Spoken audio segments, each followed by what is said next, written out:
है। गैस के मसले से निजात के लिए 1 कप पानी में आधा लीमू निचोड़ लें।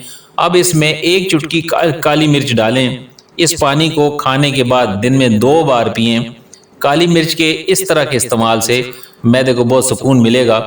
अगर खाना जल्दी हजम ना होता हो तो काली मिर्च का पाउडर, सौंठ का पाउडर और ज़ीरा मुनासिब मिकदार में लेकर मिक्स कर दें। इस चूरन को दिन में 2 बार खाने के बाद इस्तेमाल करें। खाना जल्दी हजम होगा। पेट में कीड़े हो जाना एक आम सी बीमारी है जिसे मैदे की बीमारियों में से शुमार किया जाता है। ये बड़ी आंत में इन्फेक्शन की वजह से होता है, जिसकी वजह से खाना बेहतर तौर पर हजम नहीं होता। जिस वजह से उम्मीद है कि आपको आज की इस वीडियो से फ़ायदा हुआ होगा। अस्सलामु अलैकुम वरहमतुल्लाहि वबरकातुहू।